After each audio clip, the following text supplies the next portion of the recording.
Hello everyone, welcome to my video podcast channel SST by Suruchi. So students, we have started History Chapter 2, Nationalism in India.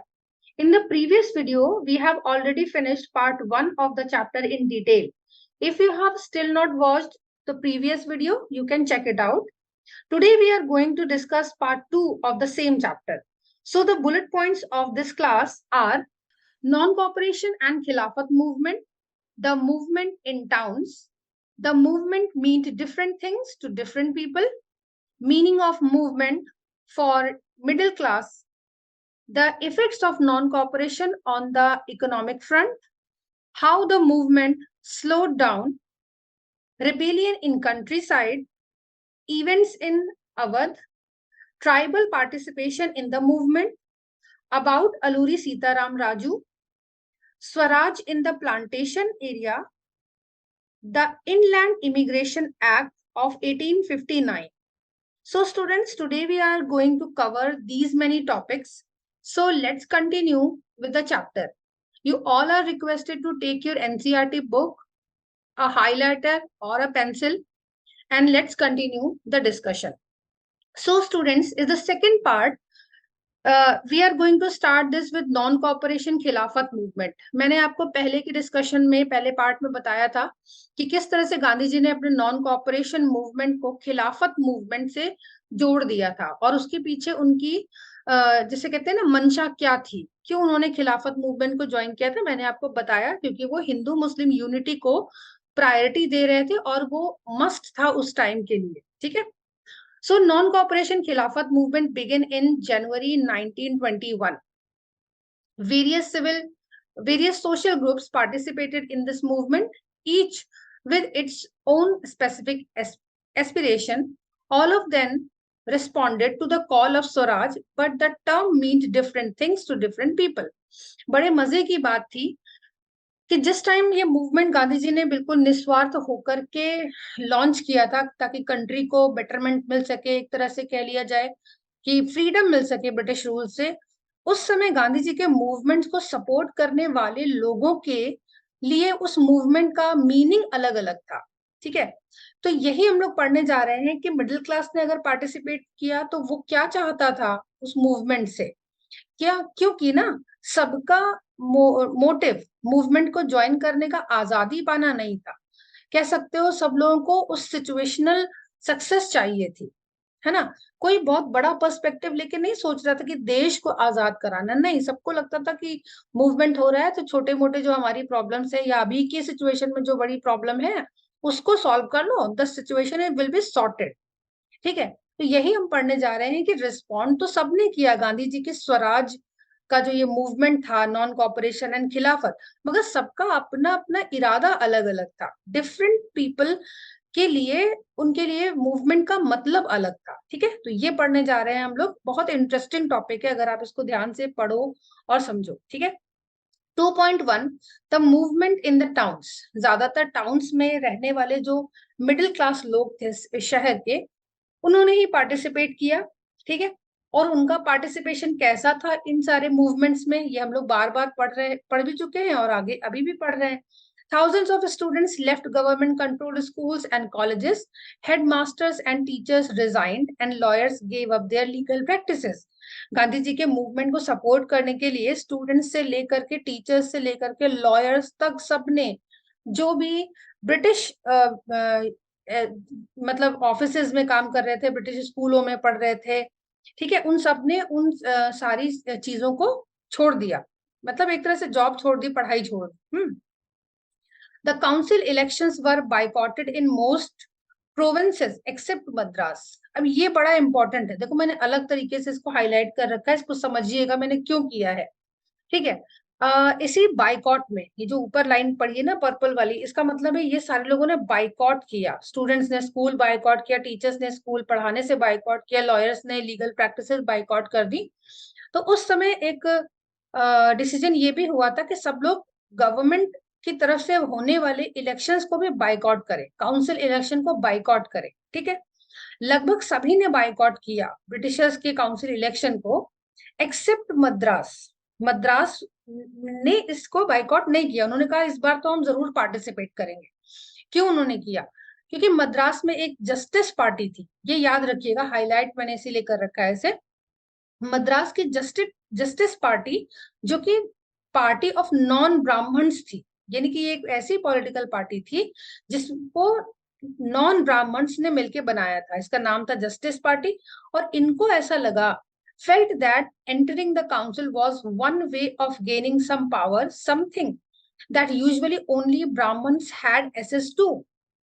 देखो, India में ये जाति वाली problem हमेशा से रही है। जिस समय इंडिपेंडेंस का ये सब सिचुएशन चल रहा था ना, पॉलिटिकल पार्टीज हैं, सब अपने अपने स्ट्रगल कर रहे हैं, उस समय भी जाति भेद को लोग फॉलो करते थे। ज्यादातर पावर में आने वाले लोग जो इंडियंस थे, अक्सर देखा गया था कि वो अपर कास्ट ब्राह्मण्स या हिंदूज थे, ठीक है।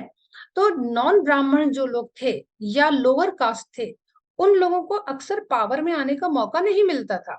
तो इस बार जब इस मूवमेंट के चलते सभी ने काउंसिल इलेक्शन को बाइकआउट किया था, तो मद्रास की जस्टिस पार्टी ने, जो कि नॉन ब्राह्मण्स की थी, उन्होंने कहा कि हम इस इलेक्शन को बाइकआउट नहीं करेंगे, क्योंकि यही एक मौका है हमारे लिए काउंसिल में एंटर करने का।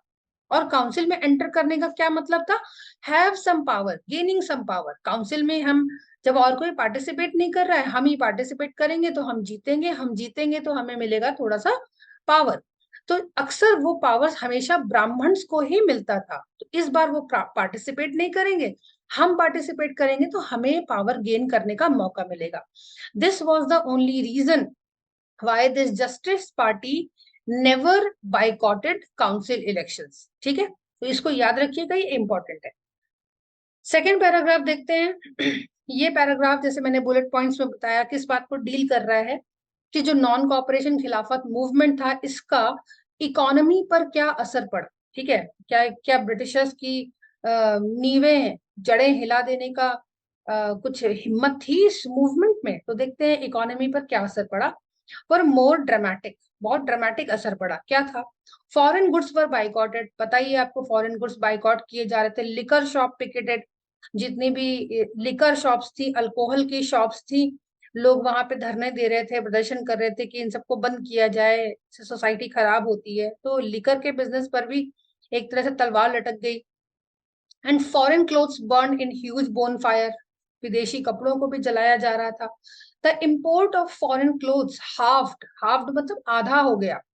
इतना ज्यादा ये मूवमेंट में फॉरेन क्लोथ जला दिया गया, फॉरेन सामान बाइकआउट किया कि फॉरेन से, फॉरेन मतलब ब्रिटेन से आने वाला जो कपड़ा था 1921 और 22 में, उसका बिजनेस कितना हो गया? हाफ हो गया। It's value dropping from ₹102 crore to 57 crore, यानी कि लगभग आधे का डिफरेंस आ गया। इतना बाइकआउट में उनका फॉरेन क्लोथ को बाइकआउट किया गया। ठीक है, तो कहीं ना कहीं ब्रिटिशर्स को इकोनॉमिकल शॉक तो लगा ही था। In many places merchants and traders refuse to trade in foreign goods. बहुत से ऐसे देशभक्त ट्रेडर्स और मर्चेंट्स हुए जिन्होंने कहा कि अब हम आपसे, हम फॉरेन सामान बेचेंगे ही नहीं, ना ही फॉरेन के ट्रेड को हम फाइनेंस करेंगे। ठीक, ये भी एक झटका था ब्रिटिश गवर्नमेंट के लिए। As the boycott movement spread and people began discarding important clothes and wearing only Indian ones, production of Indian textile mills and handlooms went up। ये तो बात सही है, फॉरेन कपड़ों को आप अगर बाइकआउट कर रहे हो तो पहनने के लिए यूज क्या करोगे? तो एक तरफ फॉरेन के क्लोथ्स जो थे उनकी इंपोर्ट डाउन हुई, वही दूसरी तरफ इंडियन टेक्सटाइल मिल्स और हैंडलूम से बना हुआ जो कपड़ा था उसकी प्रोडक्शन अप हो गई, यानी बढ़ गई। तो इंडियंस को बहुत ज्यादा फायदा हुआ। होप आपको ये दोनों पैराग्राफ समझ में आए हो। आगे देखते हैं, जिसमें हम लोगों ने बताया था कि कैसे ये जो नॉन कॉपरेशन खिलाफत मूवमेंट था, ये अपने आप स्लो डाउन हो गया। स्लो डाउन होने के सारे सिम्टम तो यहाँ आपको देखने को मिल ही रहे होंगे। भाई, आप कब तक स्कूल बाइकआउट कर लोगे? कब तक आप अपना लीगल प्रैक्टिस बाइकआउट कर लोगे? कब तक लोग अपनी जॉब पे वापस नहीं जाएंगे? आप कैसे अपनी लाइफ स्टॉक अर्न करोगे? ठीक है, यही एक रीजन था। कब तक आप फॉरेन कपड़ा अवॉइड करके Indian wear, Indian cloth use कर पाओगे? जबकि इंडियन वियर में फेमस क्या था? खादी। ठीक है, तो अब का पैराग्राफ आपको बताने जा रहा है, but this movement in the cities gradually slowed down for a variety of reasons. बहुत सारे रीजंस है, देखो 3 रीजंस को मैंने यहाँ हाईलाइट कर रखा है आपके लिए, ये प्रॉपर एक लॉन्ग आंसर बनता है, ठीक है। तो khadi cloth was often more expensive than mass produced mill cloth and poor people could not afford to buy it. हाथ से बना हुआ कपड़ा और मिल से बना हुआ कपड़ा, दोनों में अंतर ये था कि मिल का कपड़ा मास प्रोडक्शन में बनता था तो बहुत चीप होता था, जिससे कि पुअर लोग उसे खरीद के पहन सकते थे। मगर खादी का कपड़ा जो ये हैंडलूम में बन रहा है या टेक्सटाइल मिल्स में बन रहा है, ये महंगा होता था, बहुत एक्सपेंसिव था, जिसकी वजह से पुअर लोग इसे अफोर्ड नहीं कर पाते थे। तो at the end they had to go back to the foreign cloth. ठीक। How then could they boycott mill cloth for too long? कितने लंबे समय तक आप मिल्क क्लोथ को बाइकॉट कर लोगे, जब एक पूरा कह सकते हो जाल फैला हुआ है सारी चीजों का, और इंडियन रिसोर्सेज की इतनी कैपेसिटी नहीं है कि अभी वो सबको प्रोवाइड कर पाते हैं।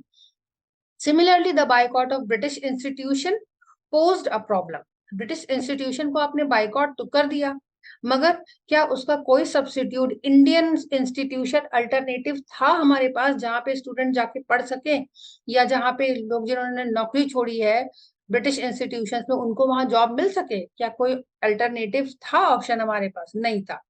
For the movement to be successful, alternative Indian institution had to be set up so that they could be used in place of the British one। भाई जब इंडियन जॉब ऑफर है ही नहीं तो आखिर आपको वापस जाना ही पड़ेगा। तो स्टूडेंट्स भी बेचारे वापस अपने स्कूलों को पहुंचने लग गए, और जो जो अपना काम बाइकआउट करके आए थे वो वापस अपने कामों पर चले गए। These were slow to come up, so students and teachers began trickling back to government schools and lawyers joined back work in government courts। ठीक है, इतना झटका तो दिया ब्रिटिश गवर्नमेंट को, मगर बिल्कुल फाइनली क्या हुआ कि सबको वहीं वापस जाना पड़ा जिसको बहुत आप एटीट्यूड के साथ बाइकआउट करके आए थे, है ना। तो फिर भी ठीक है, ये एफर्ट बहुत अच्छा था इंडियंस का। देखते हैं 2.2, rebellion in the country side. अभी हम लोगों ने ये जो कंटेंट पढ़ा ना, ये पूरा सिटीज का था, शहर का, टाउन का। अब देखते हैं कंट्री साइड, यानी थोड़ा सा जो पिछड़ा है, ग्रामीण इलाका होता है, वहां पे क्या सिचुएशन थी। क्या पीजेंट्स भी गांधी जी के इस नॉन कॉपरेशन मूवमेंट को सपोर्ट कर रहे थे? करने का सबका अपना मोटिव था। देखो मैंने बिगिनिंग में ही बताया है, जो रिच लोग थे, मिडिल क्लास लोग थे, उनका भी अपना मोटिव था। पुअर लोगों के बारे में पढ़ोगे, पीजेंट के बारे में पढ़ोगे, उनका भी अपना मोटिव था। उनको गांधी जी के मोटिव से कोई लेना देना नहीं था कि आप इंडिया को फ्रीडम दिलाना चाहते हैं। इन सारे लोगों के दिमाग में फ्रीडम जैसा कंसेप्ट नहीं था, वो बस ये चाहते थे कि मेरी कंटेम्प्रेरी प्रॉब्लम से मुझे छुटकारा मिले। Movement spread to the countryside also. It drew into its fold the struggle of peasants and tribals which were developing in different parts of India in the years after the war। ठीक है, अब peasants के लिए यहाँ पे आपको example दिया गया है, जिससे मैंने आपको अभी बताया था बुलेट पॉइंट्स में, इवेंट इन अवध। ठीक है, तो इस पैराग्राफ को जब आप अपनी बुक में हाईलाइट करोगे तो ये अवध का एग्जाम्पल, अवध मतलब जिसको आप लगभग लखनऊ का और लखनऊ के आसपास के एरिया को अवध बोला जाता था पहले। ठीक है, तो वहां का एग्जाम्पल दिया है। In Awadh peasants were led by Baba Ramchandra. Awadh region में पीजेंट्स को लीड करते थे बाबा रामचंद्र। पीजेंट्स मतलब फार्मर्स। ठीक है, बाबा रामचंद्र कौन थे? देखो ये वेरी शॉर्ट का क्वेश्चन है, हु वाज बाबा रामचंद्र? तो Baba Ramchandra was a sanyasi who had earlier been to Fiji as an indentured labour. ठीक है, बाबा रामचंद्र पहले फिजी में एक इंडेंचर्ड लेबर, एक बंधुआ मजदूर की तरह काम करते थे, जो कि अब एक सन्यासी का जीवन जी रहे हैं। ठीक है, वापस आ गए थे, वापस इंडिया आ गए थे। ठीक, ये स्टोरी थोड़ी अलग है, इसको पढ़ना हो तो अलग से मैं कभी आपको बताऊंगी कि फिजी में रूल, जो कॉलोनियल रूल था, उसके क्या सिनेरियो था। ठीक है, आगे देखते हैं। The movement here was against taluqdars and landlords who demanded from peasants exorbitantly high rents and a variety of other cesses। ठीक है, यहाँ पे आप देखो, क्या इंडिया के फ्रीडम को लेकर के कोई भी थॉट किसी के दिमाग में है? नहीं। यहाँ के पीजेंट्स का अपना एक अलग प्रॉब्लम था। क्या वो जो मूवमेंट कर रहे थे, वो जो मूवमेंट में पार्टिसिपेट कर रहे थे, कि वो किसके अगेंस्ट थे? क्या यहाँ ब्रिटिश से फाइट कर रहे हैं? क्या ब्रिटिशर्स के अगेंस्ट है? नहीं। वो किसके अगेंस्ट है? अपने ही तालुकदार और लैंड लॉर्ड्स के अगेंस्ट थे। क्यों? क्योंकि ये जो लैंडलॉर्ड्स थे या तालुकदार्स थे, ये इन पीजेंट्स से बहुत हाई रेंट या रेवेन्यू डिमांड करते थे, जिस वजह से ये पीजेंट जो थे वो रिवोल्ट यानी कि मूवमेंट करने पर मजबूर थे। ठीक है, तो इन पीजेंट्स के लीडर कौन थे? बाबा रामचंद्र। पीजेंट्स की प्रॉब्लम क्या थी? The taluqdars demanded from peasants exorbitantly high rents and variety of other seizures. Peasants had to do बेगार। और एक बड़ी समस्या उस टाइम की बेगार की समस्या, यहाँ पे देखो न्यू वर्ड्स में लिखा हुआ है बेगार। बेगार क्या होता है? जब आपको बिना पेमेंट के दूसरे के लिए काम करते रहना हो, इसका आपको ये एक तरह से फोर्स्ड लेबर भी आप समझ सकते हो। ठीक है, तो पीजेंट जो किसान थे उन्हें लैंडलॉर्ड्स के फील्ड्स में विदाउट पेमेंट बेगार परफॉर्म करना होता था। काम भी करना है और पेमेंट भी नहीं मिलेगा। अगर उन्होंने कोई डेट ले रखा है, कोई लोन ले रखा है, तो उसको कैसे चुकाएंगे? तो क्या करना होता था? बेगार करके उस पेमेंट को पे बैक करते थे। As tenants, they had no security of tenure, being regularly evicted so that they could acquire no right over the leased land. ठीक है, पीजेंट जो लैंडलेस पीजेंट्स हुआ करते थे उनको जमीनें लीज पर दी जाती थी, मगर वो जो लीज पे जमीनों को लेने वाले टेनेंट्स होते थे उनको सिक्योरिटी नहीं होती थी टेन्योर की। सपोज करो किसी ने 1 साल के लिए कोई फील्ड लीज पर लिया है, मगर अचानक से जो लैंडलॉर्ड है उसका दिमाग घूम जाता है और वो क्या 6 महीने में, सोचो उसकी क्रॉप लगी हुई है और वो कहते हैं कि नहीं नहीं अब हम 1 साल के लिए तुम्हें नहीं देंगे, ऐसा है ये टेनेंट, ये जो तुम्हारा लीज लैंड है ये मेरा ही है और अब मैं नहीं दे रहा तुमको, इसके ऊपर उगी उगी हुई क्रॉप मैं तुम्हें दूंगा ही नहीं। ठीक है, तो ऐसी कुछ इनजस्टिस फुल सिचुएशंस हुआ करती थी पीजेंट्स की, जिससे वो परेशान। The peasant movement demanded reduction of revenue, abolition of बेगार and social boycott of oppressive landlords. अब ये लाइन बहुत इंपॉर्टेंट है। पीजेंट्स की डिमांड क्या थी?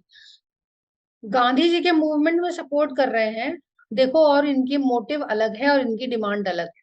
ठीक है, इनके कोई फाइट नहीं है ब्रिटिशर्स से, इन्हें कोई लेना देना नहीं है कि गांधी जी का मोटिव क्या है, मगर क्योंकि इनकी अपनी प्रॉब्लम भी जेन्युइन है। ठीक है, तो पीजेंट्स जो थे वो क्या चाहते थे? क्या डिमांड थी? Reduction of revenue, abolition of begar and social boycott of oppressive landlord. अच्छा, और भी एक नई घटना हुई क्या? इन many places nai dhobi bandh were organised by panchayat to deprive landlords of the services of even barbers and washerman. नाई और धोबी, नाई का मतलब होता है बार्बर, धोबी का मतलब होता है वॉशरमैन, इन दोनों ने भी अपने अपने ग्रुप बनाए। बंध मतलब एक बॉन्ड बनाया आपस में कि हम लोग किसी भी ऑप्रेसिव लैंडलॉर्ड के लिए, किसी भी डिप्राइव मतलब किसी भी लैंडलॉर्ड के लिए जो हमें परेशान करता है, हम उनको बेसिक सर्विसेज नहीं देंगे। ना बार्बर्स उनके लिए काम करेंगे, ना वॉशरमैन उनके लिए काम करेंगे। ठीक, इन जून 1920, अब ये पीजेंट को सपोर्ट करने के लिए मिस्टर जवाहरलाल नेहरू थोड़ा सा आगे बढ़ते हैं। इन जून 1920 Jawaharlal Nehru began going around the village in Awadh talking to the villagers and trying to understand their grievances. कोशिश की उन्होंने एक मिले, बात करें, उनकी प्रॉब्लम को समझें। बाई अक्टूबर द औध किसान सभा, इसको याद रखिएगा, इस पे वेरी शॉर्ट क्वेश्चन बनता है। ठीक है, ये औध का मतलब यहाँ पे है अवध। ठीक है, ये औध फोक लैंग्वेज का वर्ड है। तो जो अक्टूबर में, जून में आते हैं जवाहरलाल नेहरू, बातचीत करते हैं, समझते हैं प्रॉब्लम क्या है, तो अक्टूबर में एक सभा, एक ग्रुप बनाया जाता है, औध किसान सभा।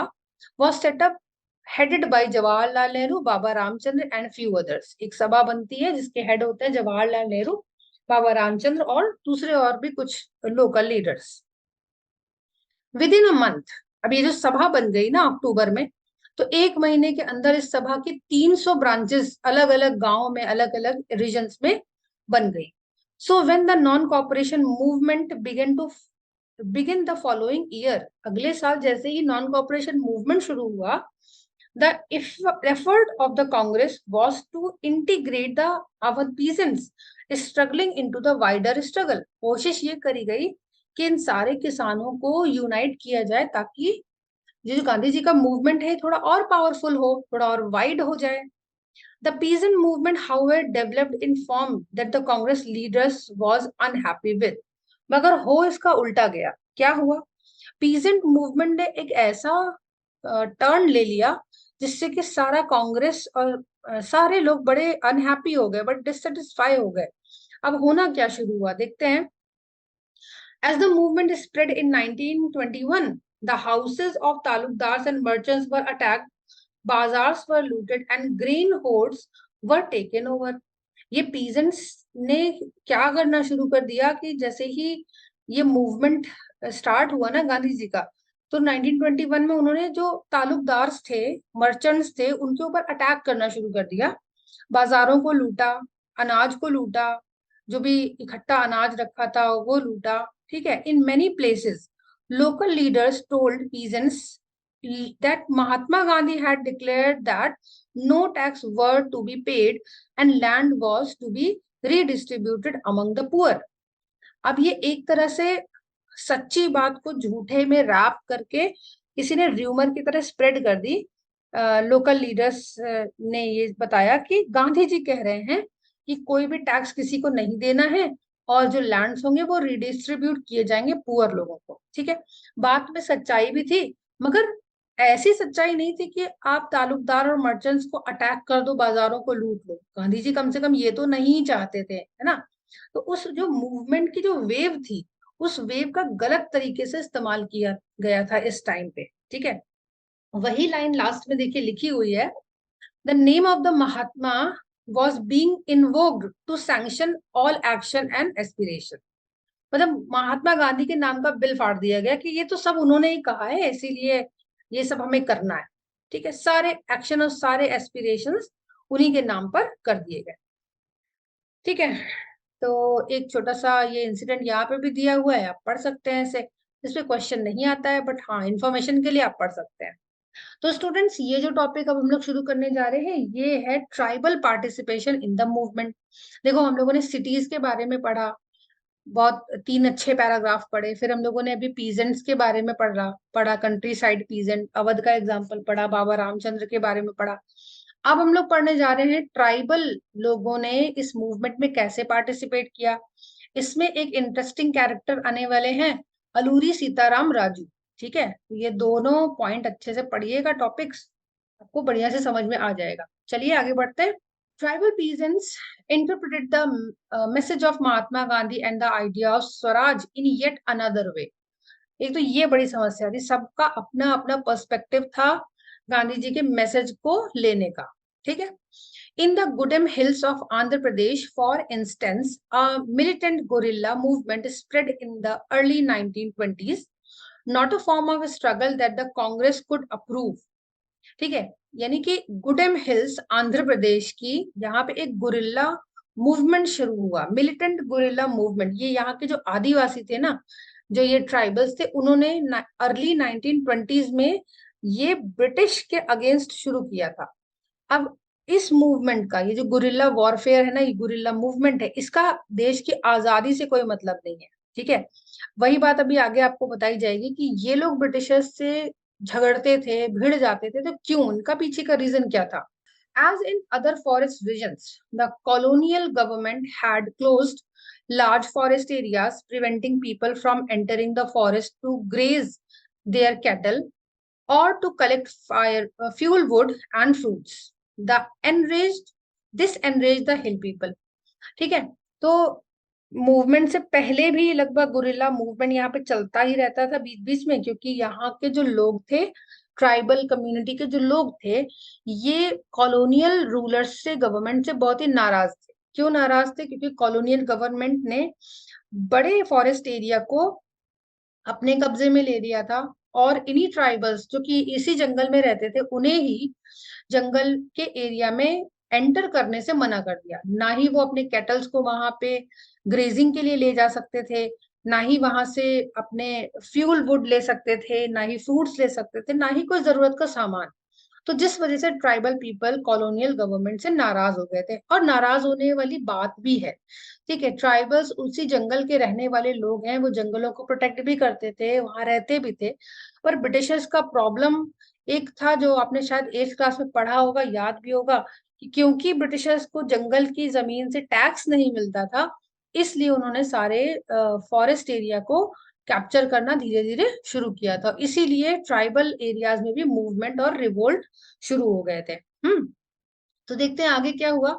Not only there not only were their livelihoods affected, but they felt that their traditional rights were being denied.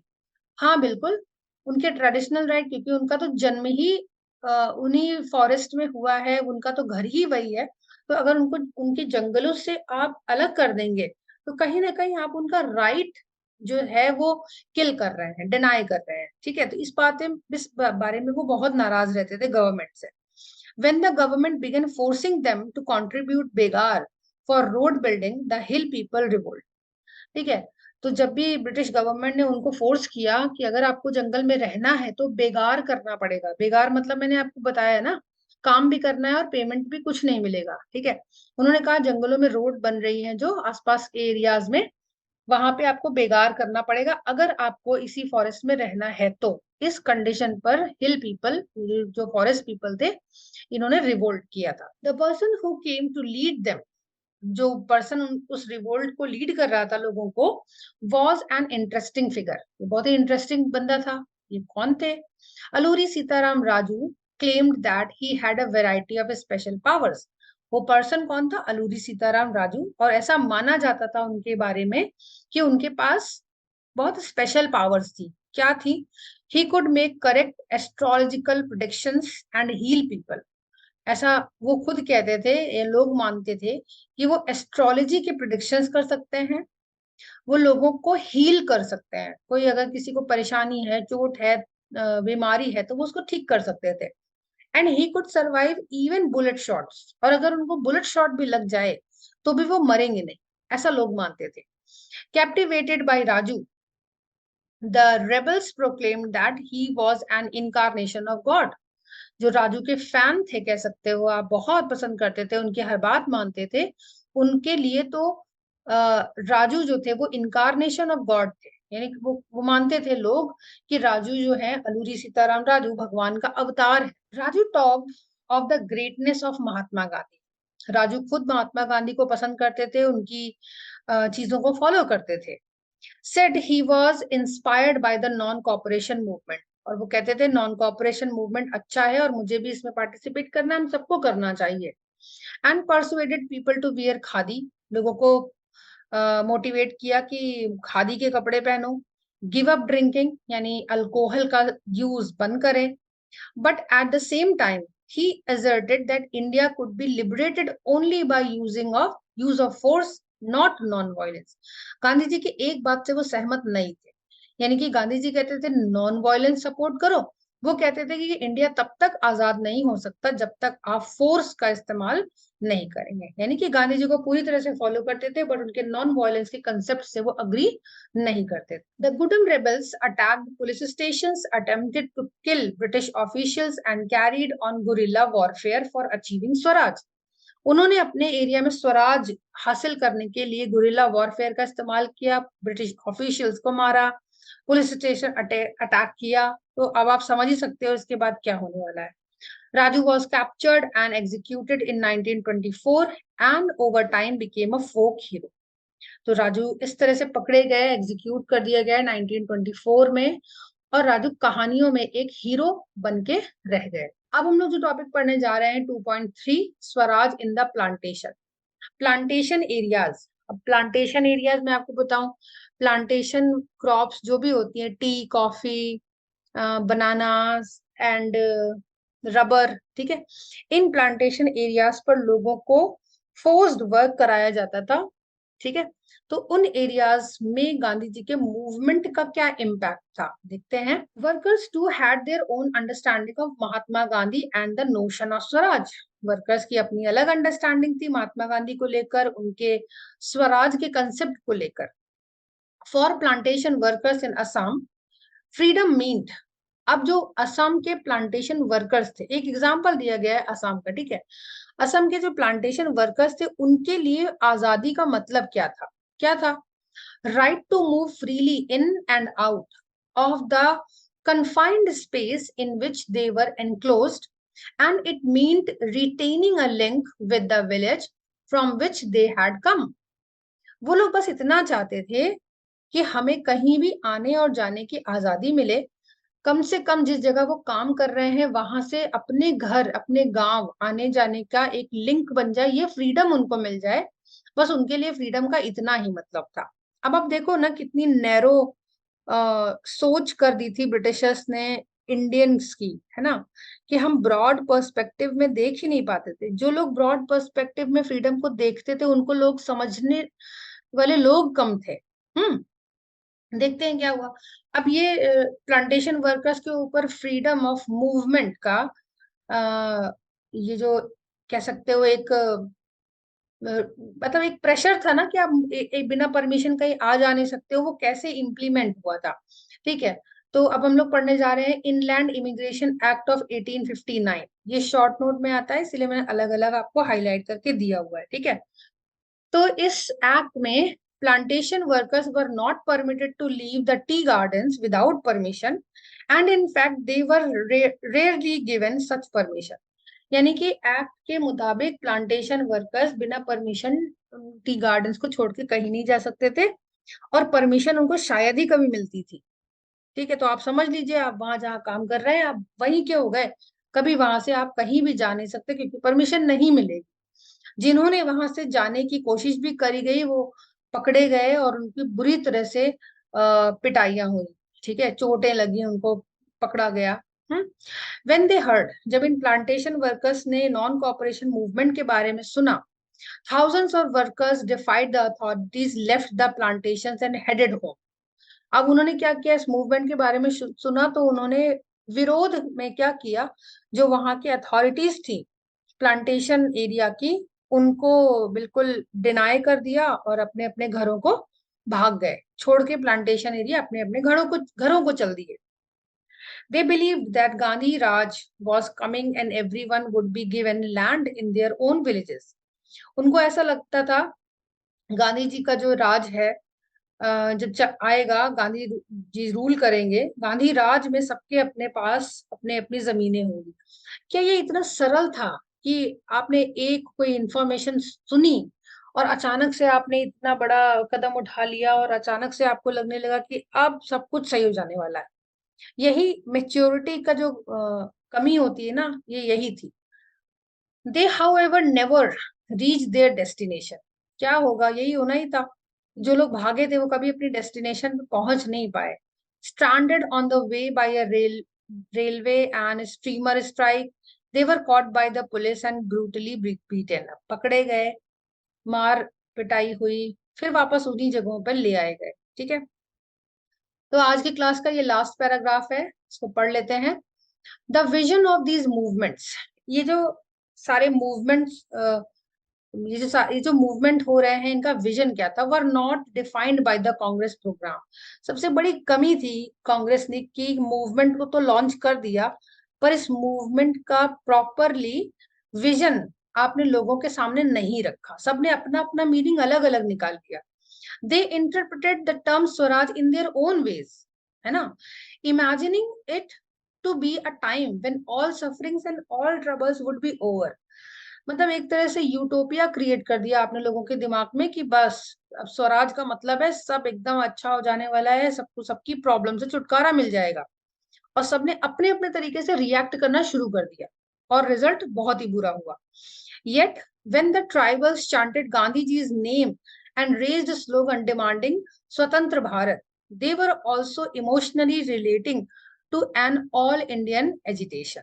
ठीक है, कहीं ना कहीं लोगों के इमोशंस भी हर्ट हुए क्योंकि बहुत इमोशनल होकर, एक एग्जांपल दिया जैसे ट्राइबल्स ने गांधी जी का नाम बोलना शुरू किया और उन्होंने अपना स्लोगन बनाया स्वतंत्र भारत। तो इस स्लोगन से उनका पूरा जो ऑल इंडिया एजिटेशन था ना, वो पता चलता था कि कितने एजिटेटेड लोग हैं और गांधी जी से उनको कितनी उम्मीद है उनके मूवमेंट से।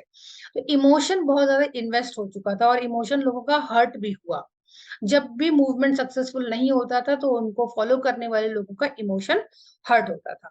When they acted in the name of Mahatma Gandhi or linked their movement to that of the Congress, They were identifying with a movement which went beyond the limits of their immediate locality.